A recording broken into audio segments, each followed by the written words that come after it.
সূরা আত-তাওবা। এ সূরার শুরুতে বিসমিল্লাহ পড়া নিষেধ।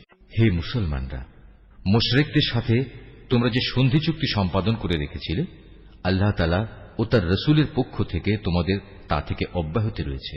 অতএব হে মুশরিকরা, তোমরা আরো 4 মাস পর্যন্ত এ পবিত্র ভূখণ্ডে চলাফেরা করে নাও এবং জেনে রেখো, তোমরা কখনো আল্লাহ তাআলার ফয়সালা থেকে পালাতে পারবে না এবং আল্লাহ তাআলা অবশ্যই কাফেরদের অপমানিত করবেন।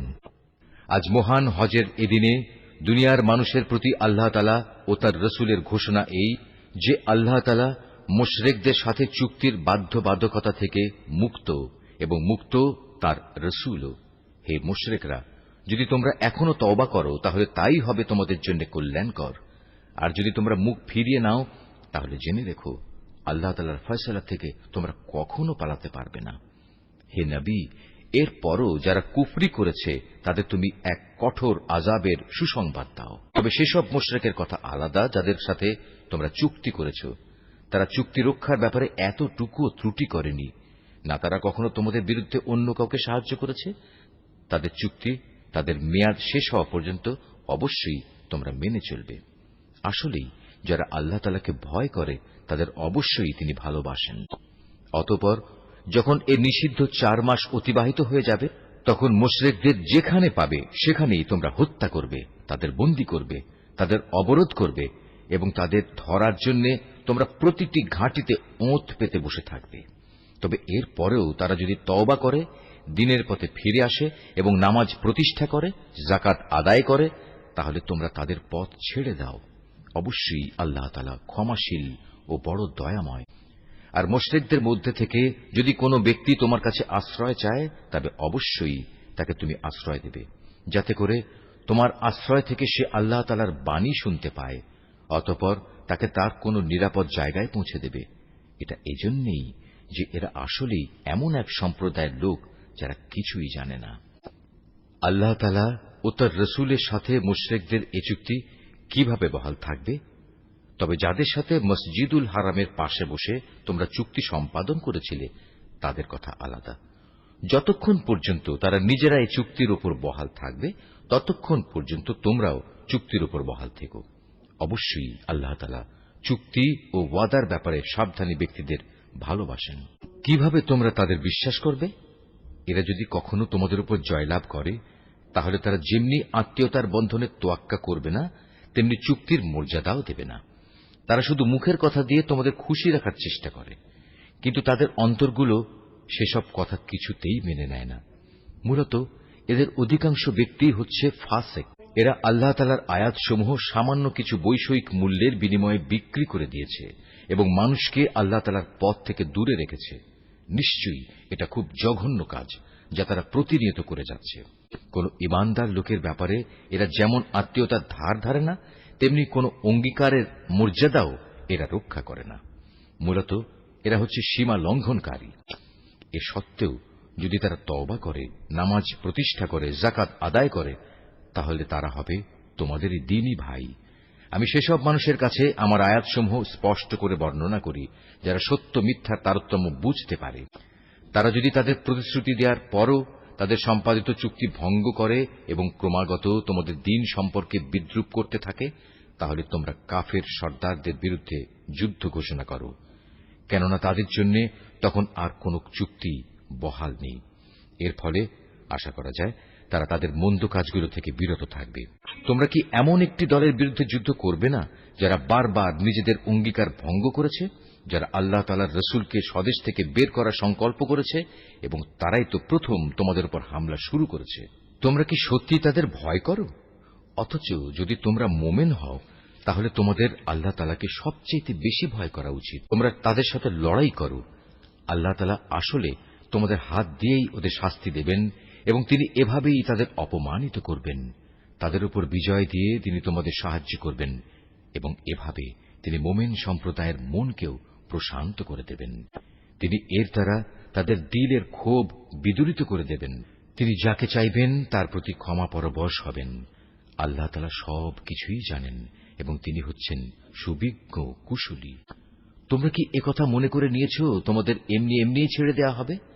অথচ এখনো আল্লাহ তাআলা ভালো করে পরখ করে নেননি যে তোমাদের মাঝে কারা আল্লাহর পথে জিহাদ করেছে আর কারা আল্লাহ তাআলা তার রাসূল ও মুমিনদের ছাড়া অন্য কাউকে বন্ধু হিসেবে গ্রহণ করেছে? বস্তুত তোমরা যা কিছু করো না কেন আল্লাহ তাআলা সে সম্পর্কে সম্যক অবগত রয়েছেন। মুশরিকরা যখন নিজেরাই নিজেদের কুফরির কথা স্বীকার করছে, তখন তারা আল্লাহ তাআলার মসজিদ আবাদ করবে, এটা তো হতেই পারে না। মূলত এরা হচ্ছে সেসব লোক যাদের যাবতীয় কর্মকাণ্ড আগেই বরবাদ হয়ে গেছে এবং চিরকাল তাই এদের দোজখের আগুনেই কাটাতে হবে। আল্লাহ তাআলার ঘর মসজিদ তো আবাদ করবে তারা যারা আল্লাহ তাআলা ও পরকালের উপর ঈমান আনে, নামাজ প্রতিষ্ঠা করে, যাকাত আদায় করে আর আল্লাহ তাআলা ছাড়া কাউকেই তারা ভয় করে না। এদের ব্যাপারেই আশা করা যায় এরা হেদায়েত প্রাপ্ত মানুষের অন্তর্ভুক্ত হবে। তোমরা কি হজের মৌসুমে হাজিদের পানি পান করানো ও কাবা ঘরের খেদমত করাকে সে ব্যক্তির কাজের সমপর্যায়ের মনে করো? যে ব্যক্তি আল্লাহ তাআলার উপর ঈমান এনেছে, পরকালের উপর ঈমান এনেছে এবং আল্লাহ তাআলার রাস্তায় জিহাদ করেছে, এরা কখনো আল্লাহর কাছে সমান মর্যাদার নয়। আল্লাহ তাআলা কখনো জালেমদের সঠিক পথ দেখান না। যারা আল্লাহ তাআলার উপর ঈমান এনেছে, তাঁরই সন্তুষ্টির জন্য হিজরত করেছে এবং আল্লাহ তাআলার পথে তাদের জান মাল দিয়ে জিহাদ করেছে, তাদের মর্যাদা আল্লাহ তাআলার কাছে সবার চাইতে বড় এবং এ ধরনের লোকেরাই পরিণামে সফল কাম হবে। তাদের মালিক তাদের জন্য নিজ তরফ থেকে দয়া, সন্তুষ্টি ও এমন এক সুরম্য জান্নাতের সুসংবাদ দিচ্ছেন যেখানে তাদের জন্য চিরস্থায়ী নিয়ামতের সামগ্রীসমূহ সাজানো রয়েছে। সেখানে তারা হবে চিরস্থায়ী। নিশ্চয়ই আল্লাহ তাআলার কাছে মোমেনদের জন্য মহাপুরস্কার সংরক্ষিত রয়েছে। এই ঈমানদার ব্যক্তিরা, যদি তোমাদের পিতা ও ভাই কখনো ঈমানের উপর কুফরিকেই বেশি ভালোবাসে, তাহলে তোমরা এমন লোকদের কখনো বন্ধুরূপে গ্রহণ করো না। তোমাদের মধ্যে যারা এ ধরনের লোকদের নিজেদের বন্ধু হিসেবে গ্রহণ করে, তারা হচ্ছে সুস্পষ্ট জালেম। হে নবী, বলো, যদি তোমাদের পিতা, তোমাদের ভাই, তোমাদের পরিবার পরিজন ও তোমাদের অর্জিত ধন সম্পদ এবং ব্যবসা বাণিজ্য যা অচল হয়ে যাবে বলে তোমরা ভয় করো, তোমাদের বাড়িঘর সমূহ যা তোমরা একান্তভাবে কামনা করো, এগুলো যদি তোমরা আল্লাহ তাআলা, তার রাসূল ও তার পথে জিহাদ করার চাইতে বেশি ভালোবাসো, তাহলে তোমরা আল্লাহ তাআলার পক্ষ থেকে তার আযাবের ঘোষণা আসা পর্যন্ত অপেক্ষা করো। জেনে রেখো, আল্লাহ তাআলা কখনো ফাসিক সম্প্রদায়কে হেদায়েত করেন না। আল্লাহ তাআলা তো বহু জায়গায় তোমাদের সাহায্য করেছেন। বিশেষ করে হুনাইনের দিনে যে সাহায্য করেছেন তা স্মরণ করো। সেদিন যখন তোমাদের সংখ্যাধিক্য তোমাদের উৎফুল্ল করে দিয়েছিল, অথচ সংখ্যার এই বিপুলতা তোমাদের সেদিন কোনোই কাজে আসেনি। জমিন তার বিশালতা সত্ত্বেও তোমাদের উপর সংকুচিত হয়ে পড়েছিল। অতঃপর তোমরা একসময় ময়দান ছেড়ে পৃষ্ঠ প্রদর্শন করে পালিয়েও গেলে। অতঃপর আল্লাহ তাআলা তার রাসূল ও ময়দানে অটল হয়ে থাকা মোমেনদের উপর তাঁর প্রশান্তি নাজিল করলেন। ময়দানে তিনি এমন এক লস্কর বাহিনী পাঠালেন যাদের সেদিন তোমরা দেখতে পাওনি, এবং তাদের দিয়ে তিনি কাফেরদের এক চরম শাস্তি দিলেন। যারা আল্লাহকে অস্বীকার করে, এ হচ্ছে তাদের যথাযথ পাওনা। এর পরেও আল্লাহ তাআলা যাকে ইচ্ছা তাকে ক্ষমা করে দেন। আল্লাহ তাআলা ক্ষমাশীল ও পরম দয়ালু। ও হে মানুষ, তোমরা যারা আল্লাহ তাআলার উপর ঈমান এনেছ, জেনে রেখো, মুশরিকরা হচ্ছে চিন্তা ও আদর্শের দিক থেকে অপবিত্র। অতএব এ অপবিত্রতা নিয়ে তারা যেন এ বছরের পর আর কখনো এ পবিত্র মসজিদের কাছে না আসে। যদি তাদের না আসার কারণে তোমরা আশু দারিদ্র্যের আশঙ্কা করো, তাহলে জেনে রেখো, অচিরেই আল্লাহ তাআলা চাইলে নিজ অনুগ্রহ দিয়ে তোমাদের অভাব মুক্ত করে দিতে পারেন। অবশ্যই আল্লাহ তাআলা সর্বজ্ঞ ও কুশলী। যাদের প্রতি ইতিপূর্বে কিতাব অবতীর্ণ করা হয়েছে, তাদের মধ্যে যারা আল্লাহ তাআলার উপর ঈমান আনে না, পরকালের উপর ঈমান আনে না, আল্লাহ তাআলা ও তার রাসূল যা কিছু হারাম করেছেন তা হারাম বলে স্বীকার করে না, সর্বোপরি সত্য দ্বীন ইসলামকে নিজেদের জীবন ব্যবস্থা হিসেবে গ্রহণ করে না, তাদের বিরুদ্ধে তোমরা লড়াই চালিয়ে যাও, যে পর্যন্ত না তারা নত হয়ে স্বেচ্ছায় জিজিয়া কর দিতে শুরু করে। ইহুদিরা বলে উযায়ের আল্লাহর পুত্র, আবার খ্রিস্টানরা বলে মসীহ আল্লাহর পুত্র। আসলে এ সবই হচ্ছে তাদের মুখের কথা। তাদের আগে যারা আল্লাহ তাআলাকে অস্বীকার করেছে, এরা তাদেরই অনুকরণ করছে মাত্র। আল্লাহ তাআলা এদের সবাইকে ধ্বংস করুন। তাকিয়ে দেখো এরা কিভাবে আজ দাঁড়ে দাঁড়ে ঠোকর খাচ্ছে। এ লোকেরা আল্লাহ তাআলাকে বাদ দিয়ে তাদের আলেম ও পীর দরবেশদের মাবুদ বানিয়ে নিয়েছে এবং মরিয়ম পুত্র মসিহকেও কেউ কেউ মাবুদ বানিয়ে রেখেছে। অথচ এদের এক আল্লাহ তাআলা ছাড়া অন্য কারোই বন্দেগী করতে আদেশ দেওয়া হয়নি। তিনি ছাড়া আর কোনো মাবুদ নেই। তারা যাদের আল্লাহর সাথে শরীক করে তিনি এসব কথাবার্তা থেকে অনেক পবিত্র। এ মূর্খ লোকেরা তাদের মুখের এক ফুৎকার দিয়ে আল্লাহর দ্বীনের মশাল নিভিয়ে দিতে চায়, কিন্তু আল্লাহ তাআলা তাঁর এ আলোর পূর্ণ বিকাশ ছাড়া অন্য কিছুই চান না, যদিও কাফেরদের কাছে এটা খুবই অপ্রীতিকর। তিনিই মহান আল্লাহ, যিনি তোমাদের কাছে সুস্পষ্ট হেদায়েত ও সঠিক জীবন বিধান সহকারে তার রাসূলকে পাঠিয়েছেন, যেন সে এই জীবন ব্যবস্থাকে দুনিয়ার সব কয়টি বিধানের উপর বিজয়ী করে দিতে পারে। মুশরিকরা এই বিজয়কে যত দুঃসহই মনে করুক না কেন, এই ঈমানদার লোকেরা আহলে কিতাবদের বহু পণ্ডিত ও ফকির দরবেশ এমন আছে যারা অন্যায়ভাবে সাধারণ মানুষের সম্পদ ভোগ করে। এরা আল্লাহর বান্দাদের আল্লাহর পথ থেকে ফিরিয়েও রাখে। এদের মাঝে যারাই সোনা রূপা পুঞ্জীভূত করে রাখে এবং কখনো তা আল্লাহর পথে ব্যয় করে না, তুমি তাদের কঠিন পীড়াদায়ক আযাবের সুসংবাদ দাও। এমন একদিন আসবে যেদিন পুঞ্জীভূত সোনা রূপা জাহান্নামের আগুনে উত্তপ্ত করা হবে। অতঃপর তা দিয়ে যারা এগুলো জমা করে রেখেছিল তাদের কপালে, তাদের পার্শ্বে ও তাদের পিঠে চিহ্ন এঁকে দেয়া হবে এবং তাদের উদ্দেশ্য করে বলা হবে, এ হচ্ছে তোমাদের সে সম্পদ যা তোমরা নিজেদের জন্য জমা করে রেখেছিলে। অতএব যা কিছু সেদিন তোমরা জমা করেছিলে আজ তার স্বাদ গ্রহণ করো। আসমান সমূহ ও পৃথিবী সৃষ্টির দিন থেকেই আল্লাহ তাআলার বিধানে মাসের সংখ্যা লেখা ছিল 12টি। এই 12টির মধ্যে 4টি হচ্ছে যুদ্ধ বিগ্রহের জন্য নিষিদ্ধ মাস। এটা আল্লাহর প্রণীত নির্ভুল ব্যবস্থা। অতএব তার ভেতরে হানাহানি করে তোমরা নিজেদের উপর জুলুম করো না। তোমরা যখন মুশরিকদের সাথে যুদ্ধ করবে তখন সবাই একসাথে মিলিত হয়ে তাদের মোকাবেলা করবে, যেমনিভাবে তারাও একসাথে তোমাদের বিরুদ্ধে লড়াই করছে। জেনে রেখো, যারা আল্লাহ তাআলাকে ভয় করে আল্লাহ তাআলা অবশ্যই তাদের সাথে রয়েছেন। নিষিদ্ধ মাসকে হীন ও স্বার্থে মুলতবি করা কিংবা তা আগপাচ করা তো কুফরির মাত্রায় বৃদ্ধি করে। এর ফলে কাফেরদের আরো বেশি গুমরাহিতে নিমজ্জিত করে দেয়া হয়। এই লোকেরা এক বছর কোন মাসকে নিজেদের প্রয়োজনে হালাল করে নেয়, আবার পরবর্তী কোন বছরে সে মাসকে তারা হারাম বানিয়ে নেয়, যেন এভাবে আল্লাহ তাআলা যে মাসগুলো হারাম করেছেন তার সংখ্যাও পূরণ হয়ে যায়। আবার আল্লাহ তাআলা যা হারাম করেছেন তাও মাঝে মাঝে হালাল হয়ে যায়। বস্তুত তাদের অন্যায় কাজগুলো এভাবেই তাদের কাছে শোভনীয় করে দেয়া হয়েছে। আর আল্লাহ তাআলা কখনো কাফের সম্প্রদায়কে সঠিক পথের দিশা দেন না। হে মানুষ, তোমরা যারা আল্লাহ তাআলার উপর ঈমান এনেছ, এ কি হলো তোমাদের? যখন তোমাদের আল্লাহ তাআলার পথে কোনো অভিযানে বের হতে বলা হয় তখন তোমরা জমিন আঁকড়ে ধরো। তোমরা কি আখিরাতের সমৃদ্ধির তুলনায় এ দুনিয়ার জীবনকে বেশি ভালোবাসো? অথচ পরকালের মানদণ্ডে দুনিয়ার জীবনের এ ভোগের উপকরণ নিতান্তই কম। তোমরা যদি কোনো অভিযানে বের না হও তাহলে এ অবাধ্যতার জন্য তিনি তোমাদের কঠিন শাস্তি দেবেন এবং তোমাদের অন্য এক জাতি দ্বারা বদল করে দেবেন। তোমরা কিন্তু তার কোনোই অনিষ্ট সাধন করতে পারবে না, কারণ তিনি সব কিছুর উপর ক্ষমতাবান। হে মুমিনরা, তোমরা যদি তাকে এ কাজে সাহায্য না করো তাহলে আল্লাহ তাআলাই তাকে সাহায্য করবেন। আল্লাহ তাআলা তখনও তাকে সাহায্য করেছিলেন যখন কাফেররা তাকে তার ভিটে বাড়ি থেকে বের করে দিয়েছিল, বিশেষ করে যখন সে নবী ছিল মাত্র দুজনের মধ্যে একজন। তাও আবার তারা দুজন ছিল অন্ধকার এক গুহার মধ্যে। সে নবী যখন তার সাথীকে বলছিল, কোনো দুশ্চিন্তা করো না, আল্লাহ তাআলা আমাদের সাথেই আছেন। অতঃপর আল্লাহ তাআলা তার উপর তাঁর প্রশান্তি নাজিল করে তাকে সাহায্য করলেন এবং এমন এক বাহিনী দ্বারা তাকে শক্তি যোগালেন যাদের তোমরা সেদিন দেখতে পাওনি।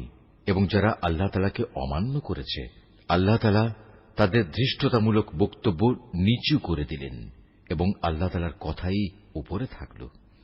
আল্লাহ তাআলা পরাক্রমশালী ও প্রবল প্রজ্ঞাময়। তোমরা অভিযানে বের হয়ে পড়ো, কম রণসম্ভারে হোক কিংবা বেশি হোক, এবং জিহাদ করো আল্লাহ তাআলার পথে নিজেদের জান দিয়ে, মাল দিয়ে। এটাই তোমাদের জন্য উত্তম। কত ভালো হতো যদি তোমরা বুঝতে পারতে। হে নবী, এতে যদি আশু কোনো লাভ থাকত, হতো যদি তাদের এ সফর সহজ সুগম, তাহলে তারা অবশ্যই এ অভিযানে তোমার পেছনে পেছনে যেত।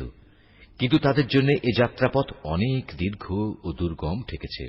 তারা সত্তরই আল্লাহর নামে তোমার কাছে কসম করে বলবে, আমরা যদি সক্ষম হতাম তাহলে অবশ্যই তোমার সাথে অভিযানে বের হতাম। মিথ্যা অজুহাতে তারা নিজেরাই নিজেদের ধ্বংস করছে। আল্লাহ তাআলা জানেন এরা হচ্ছে মিথ্যাবাদী। হে নবী, আল্লাহ তাআলা তোমাকে মাফ করুন। ঈমানের দাবিতে কারা সত্যবাদী আর কারা মিথ্যাবাদী, এই বিষয়টা তোমার কাছে স্পষ্ট হওয়ার আগে কেন তুমি তাদের যুদ্ধে যাওয়া থেকে অব্যাহতি দিলে? যারা আল্লাহ তাআলা ও পরকালের উপর ঈমান এনেছে, তারা নিজেদের মাল ও জীবন দিয়ে আল্লাহর পথে জিহাদে অবতীর্ণ না হওয়ার জন্য তোমার কাছ থেকে অব্যাহতি চাইতে আসবে না। আল্লাহ তাআলা অবশ্যই সেসব লোককে জানেন যারা তাকে ভয় করে। যুদ্ধে না যাওয়ার জন্য তোমার কাছে অব্যাহতি চাইতে তো আসবে তারা যারা আল্লাহ তাআলা ও পরকালের উপর কোন রকম ঈমান রাখে না, তাদের মন সংশয়যুক্ত, আর তারা নিজেরাও সংশয় দ্বিধাগ্রস্ত থাকে। যদি সত্যি এরা তোমার সাথে বের হতে চাইত, তাহলে তারা সেজন্য কিছু না কিছু প্রস্তুতি তো নিত, কিন্তু এদের যাত্রা করাটা আল্লাহ তাআলার মনোপুত হয়নি, তাই তিনি তাদের এ থেকে বিরত রাখলেন। তাদের যেন বলে দেয়া হল, যারা পেছনে বসে আছে তোমরা তাদের সাথে বসে থাকো। ওরা তোমাদের সাথে বের হলে তোমাদের মাঝে বিভ্রান্তি শুধু বাড়িয়ে দিত এবং তোমাদের সমাজে নানা রকম অশান্তি সৃষ্টির জন্য এদিক সেদিক ছুটাছুটি করত। তাছাড়া তোমাদের মধ্যেও তো তাদের কথা আগ্রহের সাথে শোনার মতো গুপ্তচর কিংবা দুর্বল ঈমানের লোক আছে। আল্লাহ তাআলা এসব জালেমদের অবস্থা সম্পর্কে সম্যক অবগত রয়েছেন। এরা এর আগেও তোমাদের মাঝে বিশৃঙ্খলা সৃষ্টি করতে চেয়েছিল এবং তোমার পরিকল্পনাগুলো পাল্টে দেয়া চক্রান্ত করেছিল। শেষ পর্যন্ত ন্যায় ও ইনসাফ তাদের কাছে এসে হাজির হল এবং আল্লাহ তাআলার ফয়সালাই চূড়ান্তভাবে বিজয়ী হল, যদিও তারা হচ্ছে এ বিজয় অপছন্দকারী। তাদের ভেতর এমন কিছু মানুষও আছে যারা বলে, হে নবী, এই যুদ্ধে যাওয়া থেকে তুমি আমাকে অব্যাহতি দাও এবং আমাকে তুমি কোনো লোভনীয় বস্তুর মুসিবতে ফেলো না। তোমরা জেনে রেখো, এরা তো আগে থেকেই নানা মুসিবতে পড়ে আছে, আর জাহান্নাম তো কাফেরদের চারিদিকে বড় মুসিবতের মতোই ঘিরে রেখেছে। তোমাকে যদি কখনো কোনো কল্যাণ স্পর্শ করে তাহলে এতে তাদের দুঃখ হয়, আবার তোমার কোনো বিপদ ঘটলে তারা বলে, হ্যাঁ, আমরা এটা জানতাম, তাই আমরা আগেই ভিন্ন পথ অবলম্বন করে নিয়েছিলাম। অতঃপর তারা উৎফুল্ল চিত্তে তোমার কাছ থেকে সরে পড়ে। তুমি তাদের বলো, আসলে কল্যাণ অকল্যাণের কিছুই আমাদের উপর নাজিল হবে না, হবে শুধু তাই যা আল্লাহ তাআলা আমাদের জন্য নির্দিষ্ট করে রেখেছেন। তিনি আমাদের একমাত্র আশ্রয়। আর যারা মোমেন তাদের তো ভালো মন্দ সব ব্যাপারে শুধু আল্লাহ তাআলার উপরই ভরসা করা উচিত। আমাদের ব্যাপারে তোমরা কি বিজয় ও শাহাদাত এ দুটো কল্যাণের যে কোনো একটির অপেক্ষা করছো? কিন্তু তোমাদের জন্য আমরা যা কিছুর প্রতীক্ষা করছি তা হচ্ছে আল্লাহ তাআলা নিজে থেকে তোমাদের আযাব দেবেন, কিংবা আমাদের হাত দিয়ে তোমাদের তিনি শাস্তি পৌঁছবেন। অতএব তোমরা অপেক্ষা করো, আমরাও তোমার সাথে অপেক্ষা করছি। হে নবী, তুমি বলো, ধন সম্পদ আগ্রহ সহকারে খরচ করো কিংবা অনিচ্ছায় খরচ করো, কোন অবস্থায় তোমাদের কাছ থেকে তা কবুল করা হবে না, কেননা তোমরা হচ্ছ একটি নাফরমান জাত। তাদের এ অর্থ সম্পদ কবুল না হওয়াকে এছাড়া আর কোনো কিছুই বাধা দেয়নি যে তারা স্বয়ং সৃষ্টিকর্তা আল্লাহ তাআলাকে ও তাঁর পাঠানো রসুলকে অমান্য করেছে। তারা নামাজের জন্য আসে ঠিকই, কিন্তু তারা থাকে একান্ত অলস, আর আল্লাহ তাআলার পথে অর্থ ব্যয় করে বটে, তবে তা করে একান্ত অনিচ্ছার সাথে। সুতরাং হে নবী, ওদের মাল সম্পদ ও সন্তান সন্ততি যেন তোমাকে কখনো আশ্চর্যান্বিত না করে। আল্লাহ তাআলা মূলত এ সব কিছু দিয়ে তাদের এ দুনিয়ার জীবনে এক ধরনের আযাবই ফেলে রাখতে চান, আর যখন তাদের দেহ থেকে জান বের হয়ে যাবে তখন তারা কাফের অবস্থায় থাকবে। এরা আল্লাহ তাআলার নামে কসম করে বলে এরা তোমাদের দলের লোক, অথচ আল্লাহ তাআলা নিজেই বলেছেন এরা কখনোই তোমাদের লোক নয়। এরা হচ্ছে মূলত একটি ভীত সন্ত্রস্ত জাতি, এত ভীত যে তারা যদি এতটুকু আশ্রয়স্থল কোথাও পেয়ে যায় কিংবা পায়, যদি মাথা লুকোবার মতো কোনো গিরিগুহা অথবা জমিনের ভেতর ঢুকে পালাবার কোনো জায়গা, তাহলে অবশ্যই তারা তোমাদের ভয়ে এসব জায়গার দিকে দ্রুত পালিয়ে হলেও বাঁচার চেষ্টা করত। এদের মাঝে এমনও লোক আছে যারা বিশেষ অনুদানের ভাগ বন্টনের ব্যাপারেও তোমার উপর দোষারোপ করে, কিন্তু সে অংশ যদি তাদের দেয়া হয় তাহলে তারা খুবই সন্তুষ্ট হয়। আবার তাদের যদি তা দেয়া না হয় তাহলে তারা বিক্ষুব্ধ হয়ে ওঠে। যদি তারা এর উপর সন্তুষ্ট হতো যা আল্লাহ তাআলা ও তার রসুল তাদের দিয়েছেন, তাহলে তা কতই না ভালো হতো। সে অবস্থায় তারা বলতো, আল্লাহ তাআলাই আমাদের জন্য যথেষ্ট। অচিরেই আল্লাহ তাআলা তার অনন্ত ভাণ্ডার থেকে আমাদের অনেক দেবেন এবং তার রসুলও আমাদের অনেক দান করবেন। আমরা তো আল্লাহ সন্তুষ্টির দিকেই তাকিয়ে আছি। এসব সাদাকা যাকাতের অর্থ হচ্ছে ফকির মিসকিনদের জন্য, এ ব্যবস্থার আওতাধীন কর্মচারীদের জন্য, যাদের অন্তঃকরণ দ্বীনের প্রতি অনুরাগী করা প্রয়োজন তাদের জন্য, কোন ব্যক্তিকে গোলামির বন্ধন থেকে আজাদ করার জন্য, ঋণগ্রস্ত ব্যক্তির ঋণ মুক্তির জন্য, আল্লাহ তাআলার পথে সংগ্রামী ও মুসাফিরদের জন্য এ সাদকার অর্থ ব্যয় করতে হবে। এটা আল্লাহ তাআলার নির্ধারিত ফরজ। নিঃসন্দেহে আল্লাহ তাআলা সব কিছু জানেন এবং তিনিই হচ্ছেন বিজ্ঞ কুশলী। তাদের মধ্যে এমন কিছু লোক আছে যারা আল্লাহর নবীকে কষ্ট দেয়। তারা বলে, এ ব্যক্তি কান কথায় বিশ্বাস করে। হে নবী, তুমি তাদের বলো, তার কান তাই শুনে যা তোমাদের জন্য কল্যাণকর। সে আল্লাহ তাআলাকে বিশ্বাস করে, মোমেনদের উপর বিশ্বাস রাখে। তোমাদের মধ্যে যারা ঈমান আনে সে তাদের জন্যও আল্লাহ তাআলার রহমত। যারা আল্লাহর রসুলকে কষ্ট দেয় তাদের জন্য কঠোর শাস্তির ব্যবস্থা রয়েছে। এরা তোমাদের খুশি করার জন্য আল্লাহ তাআলার নামে শপথ করে, অথচ এরা যদি সত্যিকার অর্থে মোমেন হতো তাহলে এরা বুঝত খুশি করার জন্য আল্লাহ তাআলা ও তাঁর রসুলের অধিকার হচ্ছে সব চাইতে বেশি। এ মূর্খ লোকেরা কি একথা জানে না, যদি কোনো ব্যক্তি আল্লাহ তাআলা ও তাঁর রসুলের বিদ্রোহ করে তবে তার জন্য রয়েছে জাহান্নামের আগুন, সেখানে সে চিরকাল থাকবে, আর তা হচ্ছে তার জন্য চরম লাঞ্ছনা। এ মুনাফিকরা আশঙ্কা করে তোমাদের উপর এমন কোন সূরা নাজিল হয়ে পড়ে কিনা যা তাদের মনের ভেতরে লুকিয়ে থাকা সব কিছু ফাঁস করে দেবে। হে নবী, তুমি এদের বলো, হ্যাঁ, যদ্দূর পারো তোমরা বিদ্রূপ করে নাও। অবশ্যই আল্লাহ তাআলা এমন কিছু নাজিল করবেন যাতে তিনি সব কিছু ফাঁস করে দেবেন যার তোমরা আশঙ্কা করছো। তুমি যদি তাদের কিছু জিজ্ঞেস করো তারা বলবে, না, আমরা তো একটু কথাবার্তা ও হাসি কৌতুক করছিলাম মাত্র। তুমি তাদের বলো, তোমরা কি আল্লাহ তাআলা তার আয়াতসমূহ ও তার রসুলকে বিদ্রূপ করছিলে? হে কাফেররা, তোমরা দোষ ছড়ানোর চেষ্টা করো না। একবার ঈমান আনার পর তোমরাই পুনরায় কাফের হয়ে গিয়েছিলে।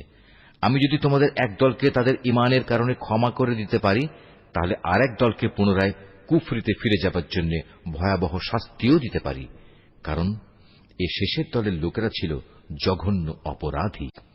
মুনাফিক পুরুষ ও মুনাফিক নারী এরা স্বভাব চরিত্রে একে অপরের মতোই। তারা উভয়ই মানুষদের অসৎ কাজের আদেশ দেয় ও সৎ কাজ থেকে বিরত রাখে এবং আল্লাহ তাআলার পথে খরচ করা থেকে উভয়ই নিজেদের হাত বন্ধ করে রাখে। তারা যেমনি এ দুনিয়ায় আল্লাহ তাআলাকে ভুলে গেছে, আল্লাহ তাআলাও তেমনি আখিরাতে তাদের ভুলে যাবেন। অবশ্য মুনাফিকরা সবাই পাপিষ্ঠ। আল্লাহ তাআলা এ মুনাফিক পুরুষ ও মুনাফিক নারী এবং কাফেরদের জাহান্নামের ভয়াবহ আগুনের প্রতিশ্রুতি দিয়েছেন, যেখানে তারা চিরকাল ধরে জ্বলতে থাকবে। জাহান্নামের এ আগুন হবে তাদের জন্য যথেষ্ট। তাদের উপর আল্লাহ তাআলার গজব নাজিল হোক। ওদের জন্য রয়েছে এক চিরস্থায়ী আযাব। তোমরা ঠিক তাদেরই মতো যারা তোমাদের আগে এখানে প্রতিষ্ঠিত ছিল। তারা শক্তিতে ছিল তোমাদের চাইতে প্রবল, ধন সম্পদ, সন্তান সন্ততি তাদের তোমাদের চাইতে ছিল বেশি। দুনিয়ার যে ভোগ বিলাস তাদের ভাগে ছিল তা তারা ভোগ করে গেছে। অতঃপর তোমাদের ভাগে যা আছে তোমরাও তা ভোগ করে একদিন চলে যাবে। যেমনি করে তোমাদের আগের লোকেরা তাদের যে পরিমাণ ভোগ করা ছিল তা শেষ করে চলে গেছে। তারা যেমন অনর্থক কাজকর্মে ডুবে থাকত, তোমরাও তেমনি অর্থহীন কথাবার্তায় ডুবে আছো। এরা হচ্ছে সেসব লোক দুনিয়া আখেরাতে যাদের কর্মফল বিনষ্ট হয়ে গেছে, আর সত্যিকার অর্থে এরাই হচ্ছে নিদারুণভাবে ক্ষতিগ্রস্ত। এদের কাছে কি আগের লোকদের খবর পৌঁছেনি? নুহের জাতির, আদ জাতির, সামুদ জাতির কীর্তিকলাপ, ইব্রাহিম, মাদিয়ানবাসী নবী ও সে বিধ্বংস জনবসতির কথা কি এদের কাছে কেউ বলেনি? এ সব কয়টি জাতির মানুষের কাছে তাদের রসুলরা আল্লাহ তাআলার পক্ষ থেকে সুস্পষ্ট আয়াত নিয়ে এসেছিল। নবী না পাঠিয়ে কাউকে আযাব দেবেন এমন অবিচার তো আল্লাহ তাআলা তাদের উপর কখনো করতে পারেন না। বস্তুত তারা নিজেরাই নিজেদের উপর জুলুম করেছে। অপরদিকে মোমেন পুরুষ ও মোমেন নারীরা হচ্ছে একে অপরের বন্ধু। এরা অন্য মানুষকে ন্যায় কাজের আদেশ দেয়, অন্যায় কাজ থেকে বিরত রাখে। তারা নামাজ প্রতিষ্ঠা করে, যাকাত আদায় করে, জীবনের সব কাজে আল্লাহ তাআলা ও তার রসুলের বিধানের অনুসরণ করে। এরাই হচ্ছে সেসব মানুষ যাদের উপর আল্লাহ তাআলা অচিরেই তার রহমত নাজিল করবেন। অবশ্যই আল্লাহ তাআলা পরাক্রমশালী, কুশলী। এ ধরনের মোমেন পুরুষ ও মোমেন নারীদের আল্লাহ তাআলা এমন এক সুরম্য জান্নাতের প্রতিশ্রুতি দিচ্ছেন, যার তলদেশ দিয়ে ঝর্ণাধারা প্রবাহমান থাকবে, যেখানে তারা চিরদিন অবস্থান করবে। চিরস্থায়ী জান্নাতে তাদের জন্য সুন্দর সুন্দর বাসস্থানের ব্যবস্থা থাকবে। সেদিনের সবচেয়ে বড় নিয়ামত হবে বান্দার প্রতি আল্লাহ তাআলার সন্তোষ। এটাই হবে সেদিনের সবচেয়ে বড় সাফল্য। হে নবী, কাফের ও মুনাফিকদের বিরুদ্ধে জিহাদে অবতীর্ণ হও, ওদের প্রতি কঠোরতা অবলম্বন করো, কেননা এদের চূড়ান্ত আবাসস্থল হবে জাহান্নাম। এটি বড়ই নিকৃষ্ট স্থান। এরা আল্লাহর নামে কসম করে বলে কুফরি শব্দ এরা বলেনি, আসলে এরা কুফরি শব্দ বলেছে এবং তাদের ইসলাম গ্রহণের পরেই তারা তা অস্বীকার করেছে। এরা এমন এক কাজে সংকল্প করেছিল যা তারা করতে পারেনি।